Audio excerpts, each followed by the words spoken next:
All righty. Well, let's get started.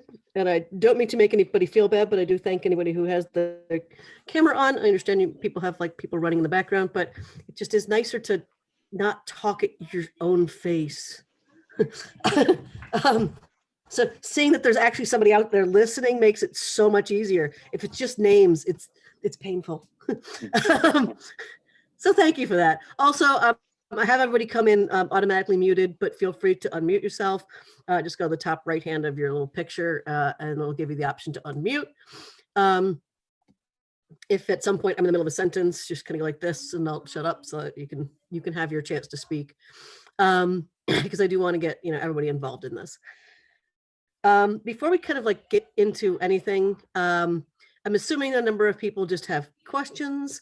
I can kind of go through what we're going to be talking about today, but I really probably just want to get everybody on track because I know that this course can seem a little bit confusing, but it really is a lot easier than anyone takes it. If an assignment seems just too easy, it might just be too easy. I had to reach out to someone who went, "Oh my God, I'm failing the class." I'm like, "No, actually, you posted more than you were supposed to. I just needed to reach out to you." Which reminds me, and I just want to be able to tell everybody, in the event that there is an assignment and all of a sudden you get a grade like a 1 out of 20, and you go, oh my God, I thought I did it right. Please make sure you open it up and take a look at what my comments are, because most of the time the comments are, "Hi, I just wanted to make sure you read this. Once you read this and respond, I will give you back the points, but you're doing something wrong." And especially when we talk about the green team checkpoints, if I don't give you full points, that's because you're like covering the wrong book or you got the wrong list of something, and that's just me sort of flagging you. And if you go, well, isn't that a little cruel to give somebody a 0 and scare them that way? Yeah, it's a little cruel. But here's the thing. What's crueler is letting somebody do the wrong assignment for weeks and not reading the messages. And I found I can email you, I can call you, I can text you, but nothing seems to make somebody respond faster than a 0. So it is just, it's my way of communicating through mild fear. And I'm sorry if I scare you or something like that, but it really is good. Especially with that group project. I absolutely despise it when people get to the end of term and they're like submit it on the wrong book.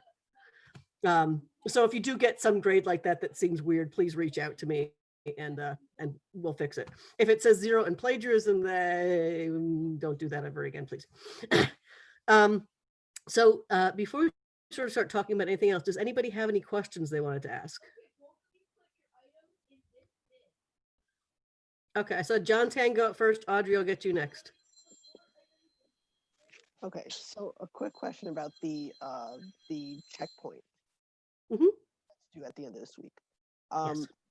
So let's just say that we have the same chapters, Anthony and I, right? Mm-hmm. Are we supposed to be working together for this checkpoint and supposed to be submitting the same summary?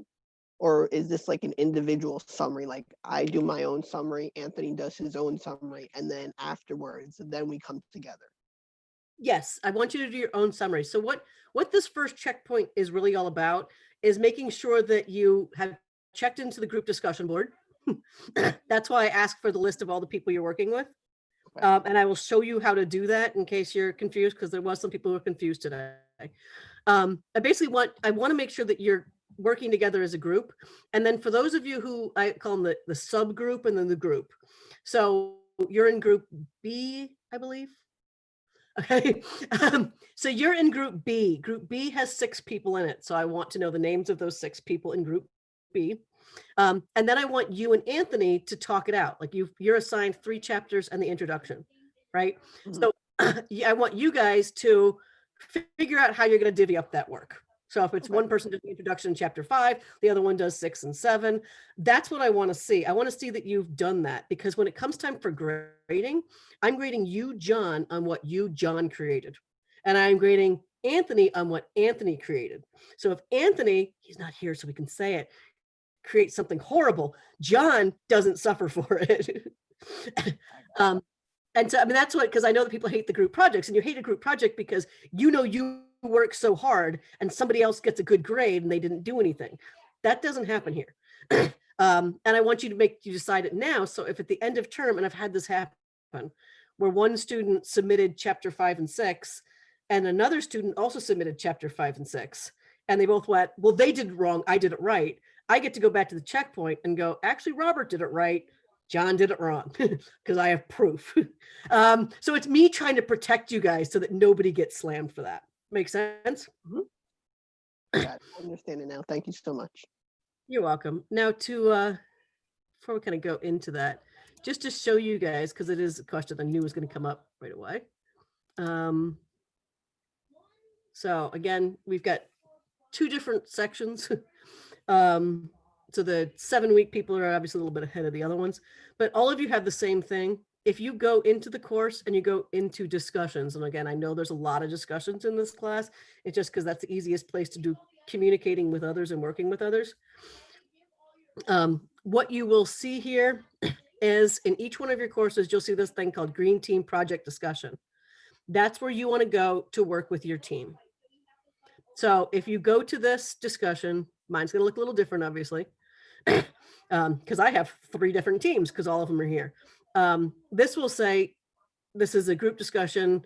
This is the one you have access to. So whatever team you're on is the only one that you will see. So if, for instance, you're on Green Team B, all I do here is I just remind you of the due dates, what's going on, when your sign up is due. And it also reminds you about grading. So the work you submit as an individual is 75 points. Feeding these checkpoints is worth 15 points, and the teammate evaluation is worth 10. And again, it will explain just you won't receive chapters if you do the wrong books. So all of that is just broken up here. It's reminding you that you want to split up that work. If you go, well, I want to know who's on my team because that's part of the checkpoint that I have to submit, just go to people. And there we go. In this particular class, Team B, there's all of the people that you need to actually put down. Does that make sense? So what you have to do for that first week and that first checkpoint is I want you to list out the people on your team. Again, just because I want to see that you went into that discussion. I also recommend while you're in there, you could discuss, which is really the idea. Because I'm trying to get you all into one place. So I don't want someone coming like, oh, I didn't do it because I didn't know where it was. You had to check in. And then I want you to put the name of your chapter and what the chapter's about. And that's to make sure you're covering the right book. And I know that you're sitting going, she stresses this so much.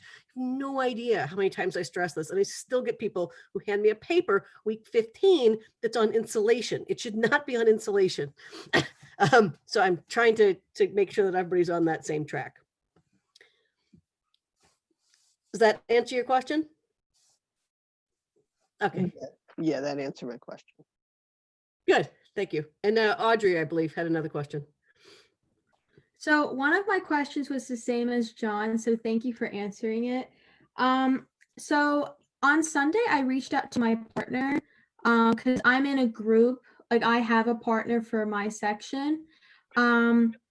So I'm more than happy to do more work. And I know that I kind of previewed the chapters and the strategies for the green economy. That's the textbook.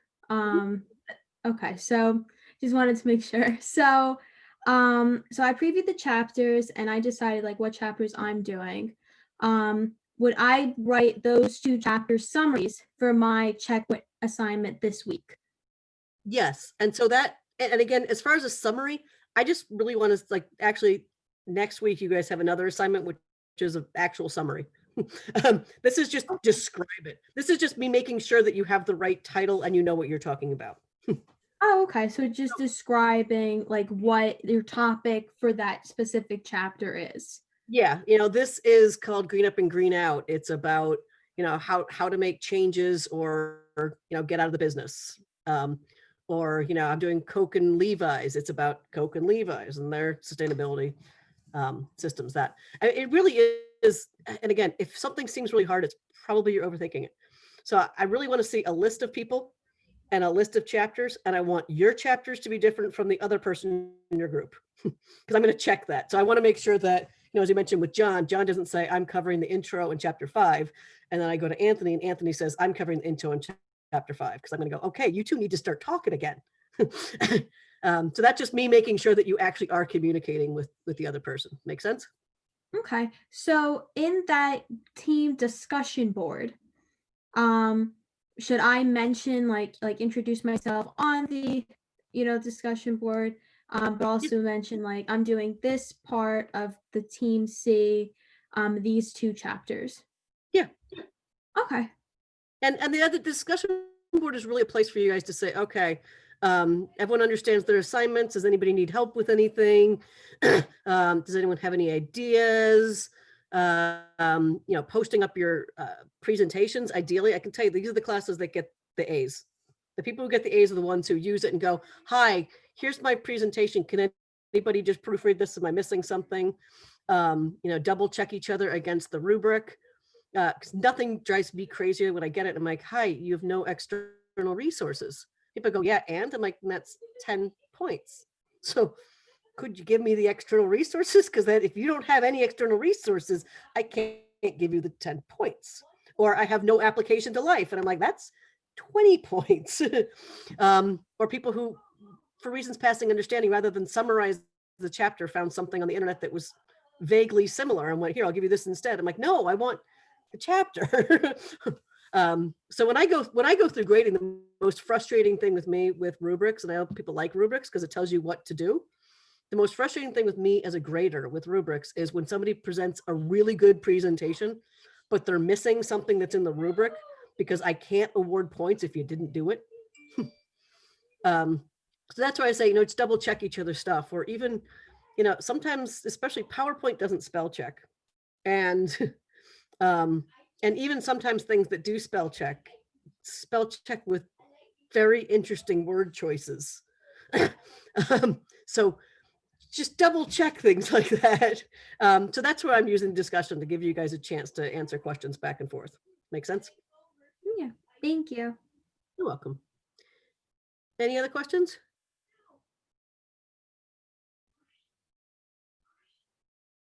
Okay. Everybody, it's an easy one.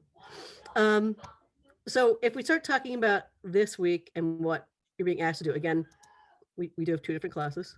Just out of curiosity, how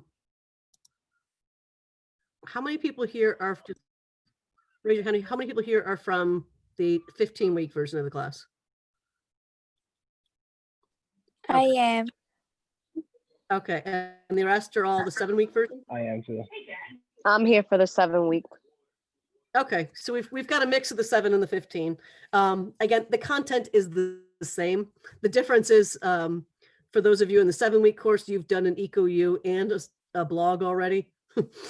For last week, because you've got them, one of each of them each week. For the people doing the 15-week, you guys did a blog last week, and this week you're doing an EcoU, because you guys rotate back and forth. But other than that, it is the same content. You have a group project. It's just some of you are, barreling on track right now. At some point, I'm going to have to separate you guys out. It's just easier to kind of go through these first few weeks, because the information's all the same. But if we start looking at the course, again, we now all know what the groups do. I do want to warn you with groups. Once you're in a group, getting out of the group and back to Canvas is irritating at best. For reasons passing understanding, it doesn't seem to let you go. You can switch groups, but you can't. It's one of the most irritating things. So once you get into groups, which again don't work out too, I will say, if you want to get back to the course, just go back to your dashboard and go back to the course. I don't want you guys to get frustrated going, wait, where is my stuff? Just get back in here, just making sure I don't get to the grades. Again, remember, for anybody who is, how do I get in contact with you? Please, that is my contact information. It is still on the top of the page. I will delete all of this comment at some point, so it'll be a little higher up. I will again put the Zoom meetups. I did ask my last class and I wanted to know if you guys found it helpful. Did anybody use the calendar to remember this meeting today? Okay. Yes. So I will be putting them on there. Because I had the other class who went, oh my God, that's the only reason why I remembered it. Just so you know, the default is supposed to be in Canvas and Zoom that when an instructor creates a Zoom meeting, it automatically populates into your calendar. But for reasons we don't really understand, somebody turned off that function when we installed the program. So when you're talking to other professors, if they say something about Zoom meetings, encourage them to encourage their bosses and say, can we get these automatically done? I put in a help desk ticket, but if they don't think you guys need it, they're going to ignore me and say, stop being a pain. Because I know I've already talked to some people today. I'm like, listen, I even found them the instructions online on how to do it. It would take IS about 2 minutes to do. We just got to encourage them because I do think it's going to really help you guys. Because there's so many Zoom meetings. I know it's getting crazy, but to have them all on your calendar is fabulous. For those of you who don't know how to use your calendar, I do recommend trying to use your calendar in Canvas because it can keep you organized. If you have a bunch of classes where everything is honestly, like I teach all online. So you will see that my calendar looks insane because everything is due on Saturday at 11:59. So this is what my calendar looks like. If you want to do it by week, this is even worse. It's really funny because it basically shows those are the 4 Zoom meetings, and this right down here is all of the stuff all crammed into one thing. I don't recommend using the week thing, but if you use the agenda, and I don't know how many of you are using this, but it is great.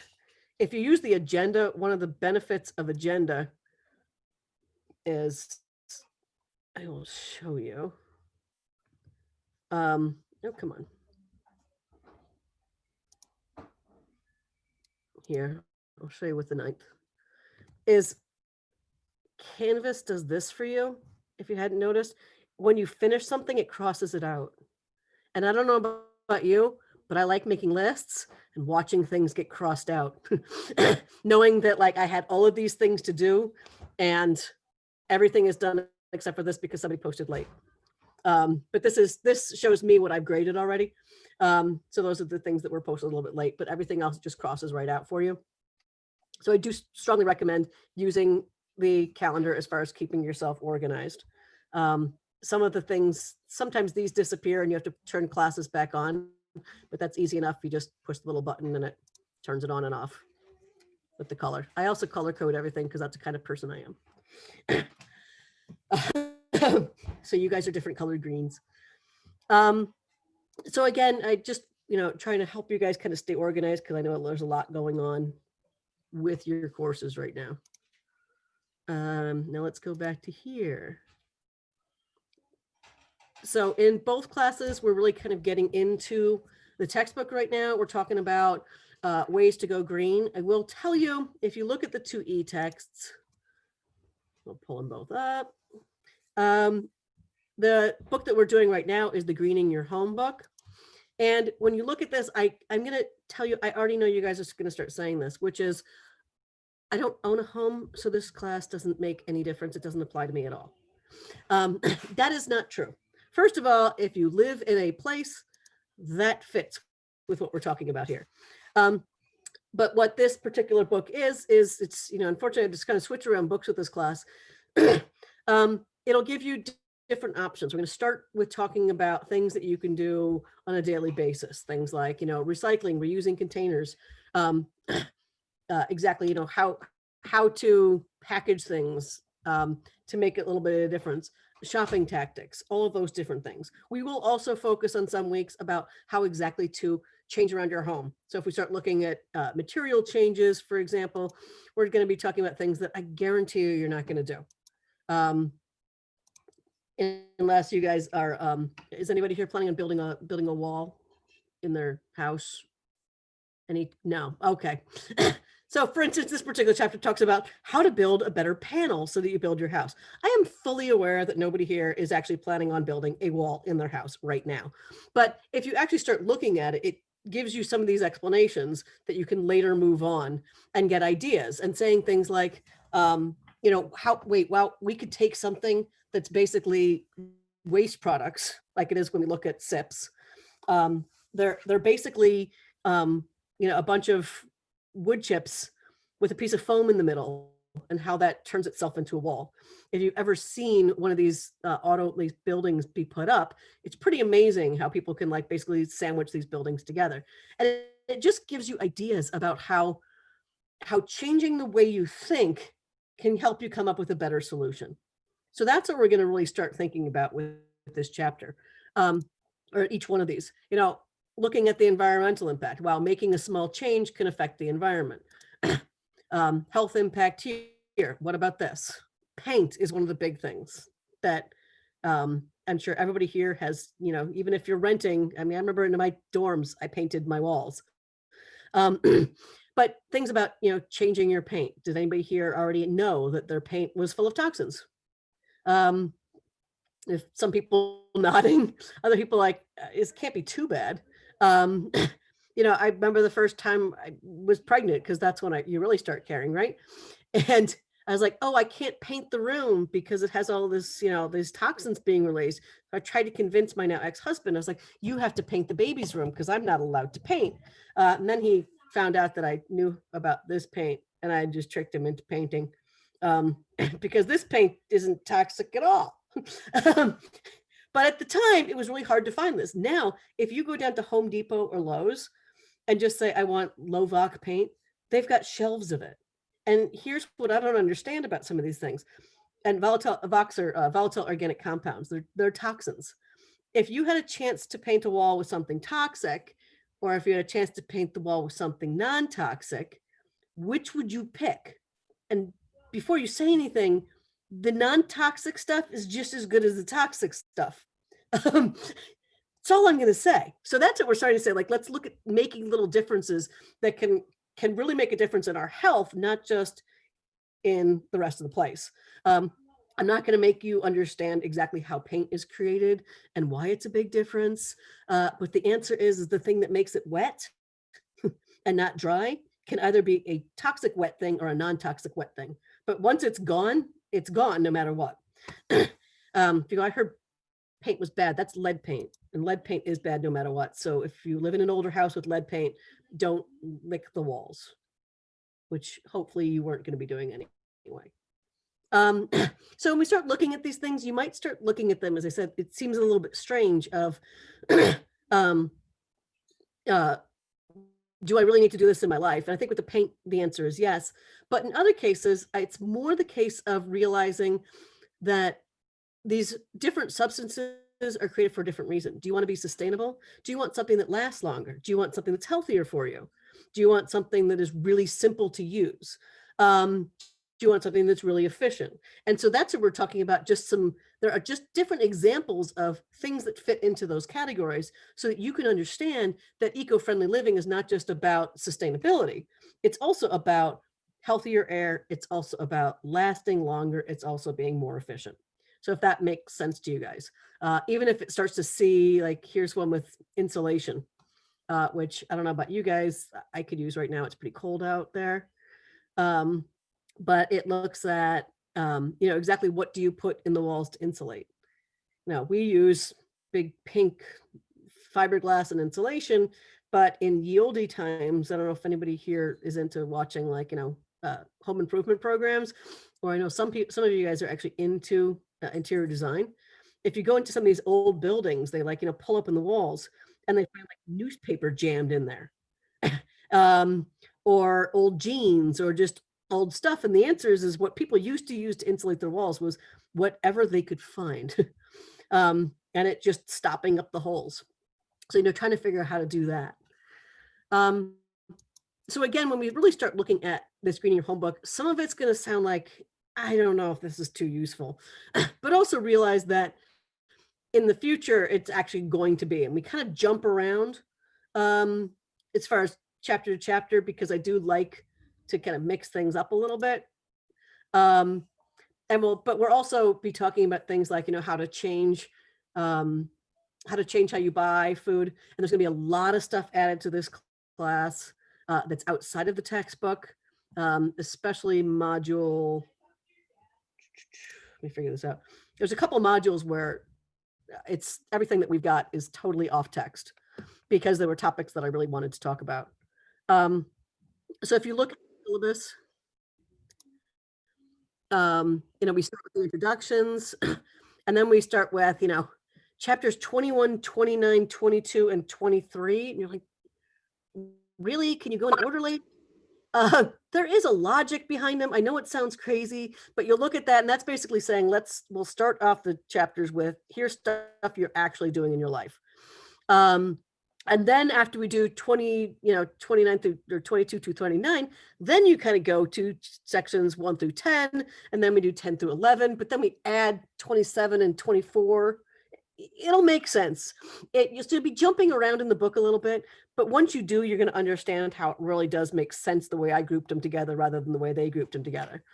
And then in this class by week 4, you're covering 2 chapters, but there's a whole heap of websites. Because we're going to talk about sustainable healthcare, home toxins, we'll go through cleaning products. So those of you go, I don't have my own home. Hopefully you do clean your own home. And if you do clean your home, hopefully you are, figuring out which things you're using as a general rule. If it says on the label, use in a well-ventilated area and you're using it in the smallest room in your house, that's bad. And that's, by the way, all the toxic stuff is bathroom stuff. So, how do we get those toxins out? Because there's some scary stuff out there. And we'll even be going through like how to make your own home cleaning products. If you go, really, we're going to be mixing up little stuff. It's really easy. I tell you, like vinegar and baking soda is pretty much the solution for everything. Is somebody here said that they did baking soda? Is that somebody who's been here? I do the baking soda and the lemon, the vinegar, I mean. Okay, what do you use them for? Say that again? Jira, what do you use them for? The vinegar, I use it to clean glass doors and my mirrors. And then the baking soda, I usually use it to clean like the counter in the near the dish, the dishwasher and etc. I do use it for clothes as well when I wash the clothes as well. Oh, okay. I just add it to the fragrance.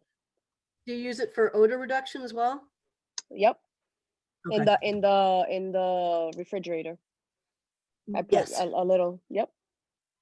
And those are great. I mean, if you have like a smell in your house, I have little things of baking soda. And actually I bought like a big Costco size thing. That's the same one. It's Costco size. So, it's like, it's huge and it's like $5. yeah. And then I take some jars, like actually they're baby food jars from a long time ago that I just kept because I don't know, they're the perfect size for things, and pop some holes into the lid and then just fill it up and then just stick them like, there's a couple of those jars like hidden back where my garbage can is. And it just filled with baking soda. And I have another one, which is actually, it's like, I think it was, somebody got like the little Pringles containers, pop holes in that's a little easier. Somebody else said that they were like keeping them where their shoes were, which is probably pretty good. In fact, I was like, That's smart. oh, I don't have it here. What? That's smart. Yeah, it suddenly occurred to me, like, I have boys. Like, I need to get some baking soda over there. But they even do have little balls you can get that you just fill with baking soda and toss in there. And my son came home with like something he goes, my dad got these for my shoes. And I'm thinking, you could have just sprinkled some baking soda in there, dude, but okay. Have your dad waste money. But basically any place that there is a bad smell, baking soda is it. I had my refrigerator die when I was away for a long weekend. And let me tell you, if I didn't have a lot of baking soda in the house, I would have died because it was just coming home to a house reeking of rotting flesh and vegetables. I did actually manage to, because I always say, like, repair before you replace. I did actually manage to figure out what was wrong with my refrigerator and replace the entire thing with a $20 part and $20 shipping to rush it to me rather than an entire new fridge. But then I also had to get all new food because it was disgusting.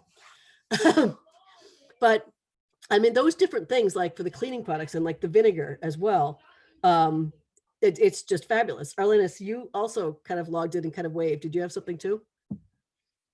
I just saw that I have to go to Costco and get that $5 big thing that you're talking about. I've used baking soda, how she said, like I use it a lot for cleaning, like, you know, in the bathtub when you just put baking soda all over the, you know, and then it just makes it like white, you know, like, oh, I got a new bathtub, but I really didn't get it. Yes, I do the same thing. Yes. Oh, and when you're there, I'll grab it. Wait, it's right here. I'm gonna break my back on it. Don't forget to pick up one of these. Oh, Oh, they come in two, right? They come in two. Yeah, they come in two. Yeah, sorry, it's gonna break my shoulder. But I mean, that's the sort of thing, like, you know, and I know people always say, like, I just can't afford to go green because it's so expensive, like, you know, all these chemicals. And I will say, if you buy the expensive stuff, yes, it's gonna cost you a lot. But if you get, you know, again, the vinegar and the baking soda, which is gonna cost you less than $10 and will last you years and clean everything. Yeah, the only thing is, after you clean, and I don't know if you guys have noticed this, your house kind of smells like a tossed salad. But because of all the vinegar. Hiya. So again, it does kind of smell like a tossed salad, but to me, like, it dissipates.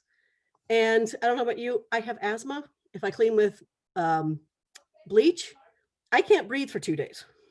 If I clean with vinegar, I smell salad for a few days. Actually, it's only a few hours. So, you know, we kind of try to look at that. So those are the different things we're going to be talking about. So I just want you to bear with me on the first few weeks. We're like, why am I dealing with structural panels, which I'm never going to use?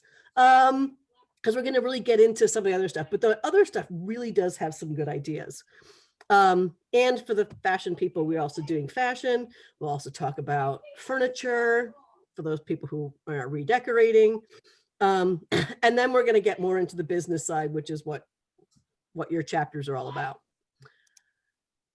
The thing with the cleaning supplies that, I mean, it's not cleaning supplies, but with cleaning clothes, I switched to the dryer balls and use essential oils instead. Oh, much better. And it's like so much more affordable, and there's so much toxins in like the dryer sheets. Yeah. Did you know that those dryer sheets, people suggest that you carry them around to scare away mosquitoes? I never knew that, but Yeah. So the smell of dryer sheets is more powerful than DEET.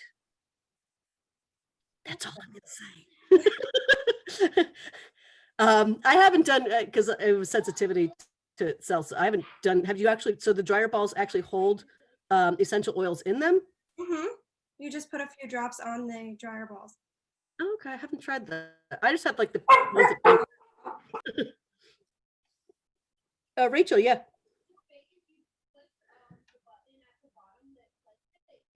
Okay, It's a salt shaker that my dad made out of a coffee jar.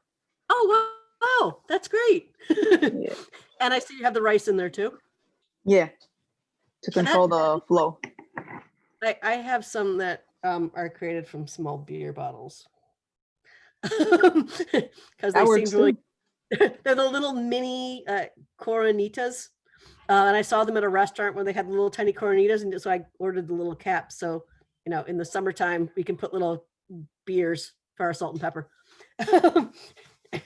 But yeah, I mean, those different things. And that's if we start looking about like repurposing things, you know, buying things that you can have fun with in those cases. And it makes it so much more fun than just a regular old salt shaker. But you can also, again, use that for, you know, something like that for baking soda, and it starts making a difference. So, I mean, these are the things when people come in and like, how am I going to do, you know, 10 eco-friendly things a week? You can sit there and say, I used a salt shaker that was repurposed. I use the dryer balls. If you haven't used the dryer balls, I can't imagine why anybody wouldn't. But again, I don't use scented detergent for the same reason, because as a general rule, when things smell, unless it says all natural, those could be potentially toxic.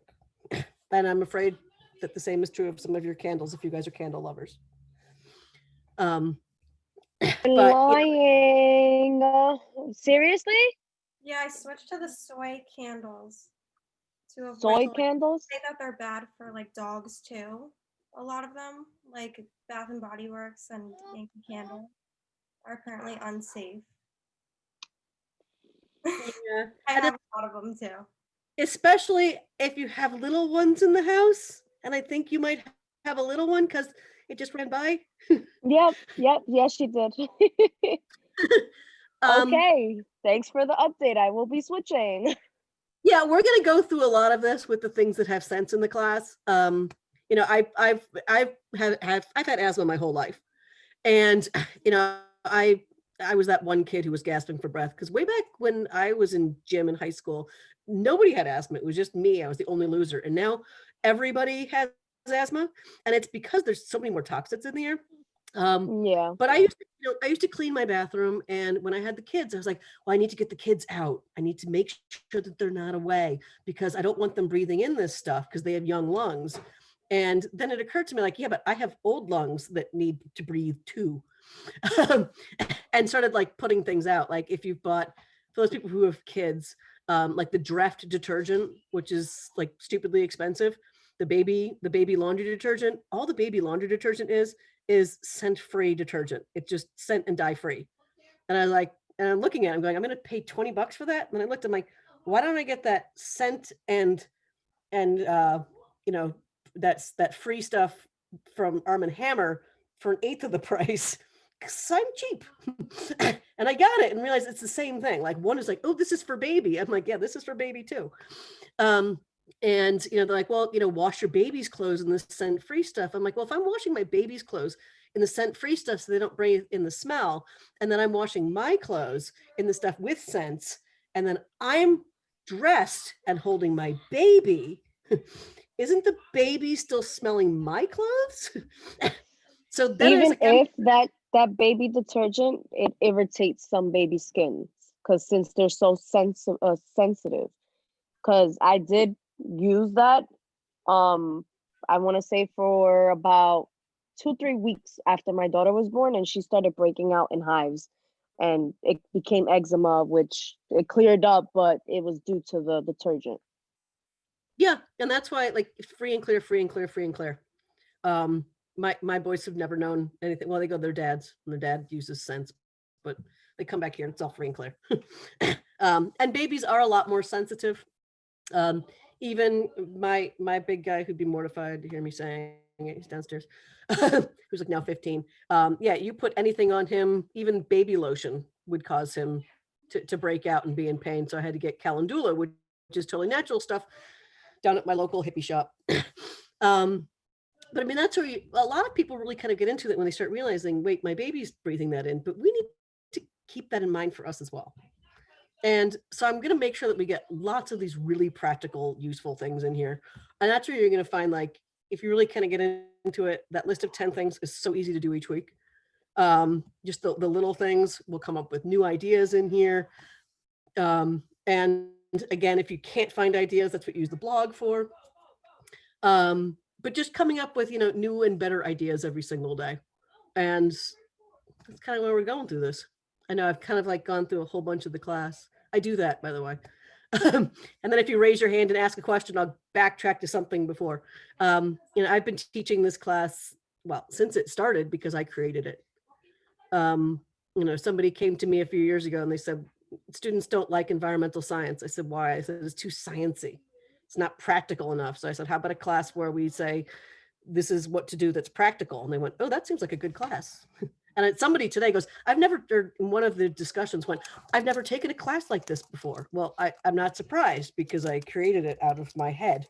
And I've talked to other people and no other college has a class like this, which just says, let's do something practical with what we know. That's what I'm hoping you're going to like and find things and go, oh, it's great new ideas, and share them in the discussion as well, so that we can all get new and better ideas each week. With that said, I've been talking a lot. You guys have gotten involved. It's great to hear. Does anybody have any questions on any concerns that are going on in the course as well? We kind of went through the groups. I had a hectic week last week and was unable to catch up with all like 2 assignments. I did see that you sent out for one of the discussion boards that it's due by the end of tonight. And Yeah. then as well as one of the assignments, each day that passes, you lose a certain amount of points. How many points do you lose each day? 1%. One. 1%. Okay, So, I will get that to you. so if you get it in, it's not going to kill you. If you wait till the end of term, it's going to kill you. Yeah, Yeah, I have it set up so it's 1% every day up until a certain point, and you will never get lower than a 50. So that's just the way I have it set up. Remember that with this, the eco-use and the blogs you need for your final project. So you got to get them in. So yeah, if you miss something, I did open the discussion until today at 11:59. I did email anybody who hadn't done the discussion yet and say, hey, you've got today until 11:59. Some people, I know it's a little confusing because I require 4 posts every week. 1 top post and then 3 replies. And I know that that's unusual. Most professors, it's 2 replies. And so people get confused the first week, which is why anybody who didn't submit 3 replies, I sent a specific email going, hi, just go in, 1 more reply. Come on, it'll take you a few seconds. It's 10 points. So yeah, everybody has, if you want to finish up with last week's discussion up until tonight at midnight, 11:59. With the eco-use and the blogs, you can submit those late, but you lose points. So try to get them in on time. But I understand that people get crazy weeks. We all have them. But I don't want the discussions to get behind, because discussing something when everyone else is done discussing is talking to yourself. And it's, yeah, we don't really want that. So stop it. Sorry, I've got a cat climbing up my chair. So yeah, so get those in. I will try to send out reminders if you ever miss anything, saying, hey, you missed this, please get in. I won't always get those, but I do try to. Sunday night, even before I start grading, I go through and send out an email to everybody who didn't submit something to try to get them back on track. Make sense? I have a quick question while on the topic regarding the blog. Yep. So when I did this past week's, I kind of combined my annotated bibliography and how it correlated. Is that okay? Or should I do it separate? Like Take a look at it. if it makes sense, like I put in why I used it and like source back to the e-text. If that makes sense. I didn't just. Yeah, no, that's perfect. Okay. I know some people get confused with the annotated bibliography and the terminology there. I mean, annotated bibliography is just basically, here's a site, this is what it's about. It's a big fancy English word way of saying summarize. And it's used for, like, so English teachers use it to say, I want an annotated bibliography. They want to see what you're going to use in your paper, and they want to see you write about it so that you don't cheat. It's what it comes down to. So I was just worried that I like wrote too much, because when I looked it up, it said it's about 150 words. If you look like this is why I said read your grading comments. I'm not one of those professors. I know some of my colleagues do, but I do not penalize people for wanting to write more, because if you want to say more, that's a good thing. But if you are writing, like, 6 paragraphs and I'm really only looking for 1, I will put a comment in saying, you don't need to work this hard, right? So do read my comments, because I don't want you to be submitting 6 paragraphs when everyone else is submitting 1 sentence. So I will correct you. So check your notes. So I didn't see anything wrong when I graded yours. That's a good sign. But it's everyone here knows how to check the grading comments in gradebook? Yeah, people nodding. Go to grades and all of them in there. If you want to respond to me, you can respond right there. If you want to discuss that grade, I will tell you that I don't respond to the grading comments right away. I have mine set up so that I get once a day, I get a list of anybody who's commented or anybody who submitted a late assignment. And I get a list so I can reply at about 6 o'clock every night.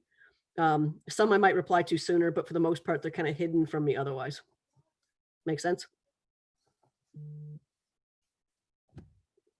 What? There's people emailing me from our class. Really? Just come in. All righty. Are there any other questions? Okay, well, it was great seeing you guys this week. I do want to try to figure out when the best, is this a good time for you guys um, or you prefer the day or night? I prefer nighttime since I work and my schedule varies. Okay. Of course, this is like, it's a trick question of like, hi, all people who are here at night. Do you like night? But I find that the night ones seem to work better for most people. I get the better turnout. My other class said we went a little bit later. And I'm like, well, this time eco-friendly living got the later slot. I know most people probably don't want it to go too much later.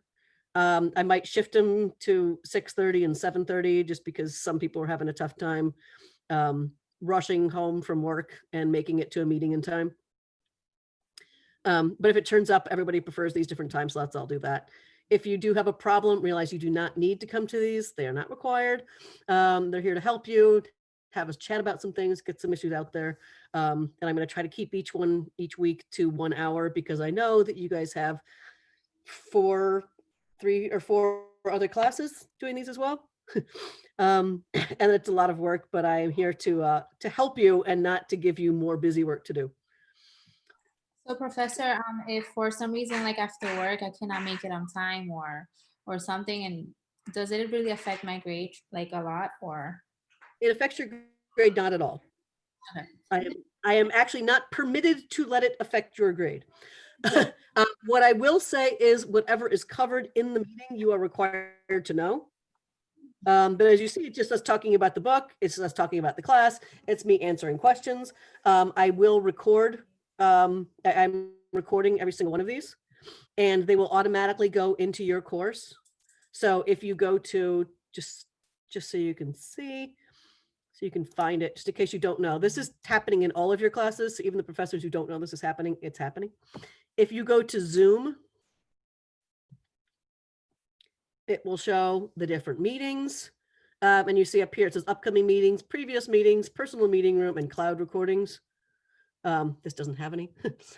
But if I've recorded it correctly, and this will automatically pop right in here, it will automatically put the cloud recording right into the course. So even if your professor doesn't post their meetings, as long as they hit record correctly, you will be able to see those meetings right here in Zoom. Perfect. Thank you so much.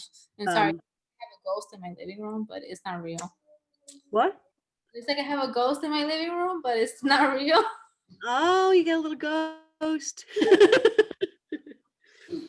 So yeah, so just so you know, these recordings will actually turn in here. The only thing I will say is sometimes if you don't see anything, the dates are weird. So you have to change the dates to go to that, but you will be able to see everything right in here. There we go. Here's this meeting going on. So it'll give you all of that information. Sound good? Thank you. Did you record the meeting that you did last week? Yep. It's not on here. Oh, it's not in Zoom. Yeah, because last week I did it a weird way. Okay. But last week what I did was I popped it into module 1. You did? Oh, okay, got it. You see it? Yeah. Mhm. Yeah, so last weekend I put it right in there. In the future, I'm going to try to keep them all in here. I was just trying to figure out how to actually link both sections of the class together. So they were separate. Oh, ghost ran by. So yes, if you want to watch last week's, that was pretty much a lot of people going, wait, how do you do this? Wait, how do you do this? Wait, how do you do this? Wait, how do you do this? So it might be well worth a read. Sound good? Thank you. Alrighty, if you guys need anything, please reach out. Again, it's my email. Even if it's just tech related, I can help out with those things as well. But hopefully everybody is on track. Sound good? Thank you all for a great meeting. If you want to speak with me individually, I'll be hanging around for a couple minutes. And I'm stopping recording now. Okay, bye.